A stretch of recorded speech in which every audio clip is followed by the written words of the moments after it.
இன்னிசையும் செந்தமிழும் இறைவனை அடையக்கூடிய வழிமுறைகள் என்பது இசைப்பிரியர்களின் நம்பிக்கையாக இருக்கிறது. 1000 ஆண்டுகளுக்கு முந்தைய தமிழரின் பாரம்பரியத்தையும் பண்பாட்டையும் உலகிற்கு பறைசாற்றும் விதமாக ஆலயங்கள் திகழ்கின்றன. சிறப்புமிக்க ஆலய வழிபாட்டில் இசை மற்றும் நடனத்திற்கு எத்தகைய முக்கியத்துவம் கொடுக்கப்பட்டது என்பதை கோவில்களின் கல்வெட்டுகள் வாயிலாக தெரிந்து கொள்ளலாம். குறிப்பாக தஞ்சை பெரிய கோவில் கல்வெட்டில் இசை கலைஞர்கள் அனைவரின் பெயரும் பதிவு செய்யப்பட்டு அவர்களுக்கான மானியம், தலைமுறை தலைமுறையாக அவர்களின் செயல்பாடுகள் எப்படி இருக்க வேண்டும், இந்த தொடர்ச்சி விடுபட்டால் அந்த இடத்தை எப்படி நிரப்ப வேண்டும் என்பது வரை குறிப்பிடப்பட்டுள்ளது. இதேபோன்று ஒவ்வொரு கோவிலுக்கும் வரலாறு உள்ளது. காலப்போக்கில் இசை கருவிகளின் பயன்பாடு கோவில்களில் குறைந்துவிட்டது.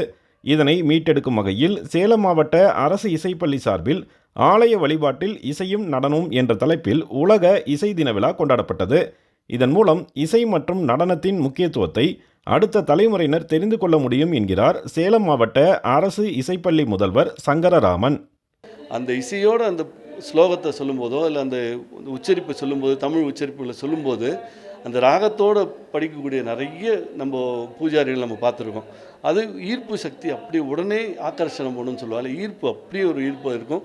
அந்த வகையில் இசையும் நடனமும் இந்த எல்லாத்தோடு சேர்ந்தது. இந்த இசைக்கு ரொம்ப மூலாதாரமாக இருக்கக்கூடிய இந்த விஷயங்களை தான் நாங்கள் இந்த கருத்தரங்களை சொல்லி மாணவர்களுக்கு முக்கியமாக சொல்கிறோம். இதை பள்ளிகள்லேருந்தும் மாணவர்களை அழைத்திருக்கிறோம்.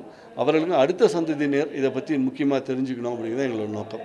தமிழகத்தில் 46,000க்கும் மேற்பட்ட கோவில்கள் அரசின் கட்டுப்பாட்டில் உள்ளன.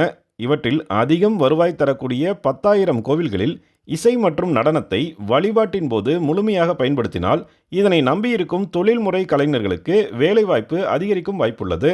மாநில அளவில் அரசின் சார்பில் 17 இடங்களில் அரசு இசைப்பள்ளிகள் இயங்கி வரும் நிலையில் மாணவர்களுக்கான வேலைவாய்ப்பும் உறுதி செய்யப்படுவதுடன் மன நிம்மதி தேடி ஆலயங்களுக்கு வரும் பக்தர்களின் வழிபாடும் முழுமையடையும் என்கிறார் இசை ஆராய்ச்சியாளர் வடுவூர் தினேஷ்குமார். ஆலயங்கள் அந்த வழிபாடுகளோடு இசைக்கருவிகள்லாம் இடம்பெறும் பொழுது அந்த வழிபாடு அப்படிங்கிறது முழுமை பெறும். அந்த மக்களுக்கும் அதனுடைய நோக்கம், இறைவனை நம்ப எதை தேடி போகிறோமோ அதனுடைய நோக்கமும் வெற்றி பெறும். பாரம்பரியத்தை பின்பற்றி பக்தியுடன் இசையும் நடனமும் இணையும் போது கோவில்களின் சிறப்பு கூடுதலாகும் என்பதே இசை ஆர்வலர்களின் கருத்தாக உள்ளது. சேலத்திலிருந்து ஜி. விஜயகுமார்.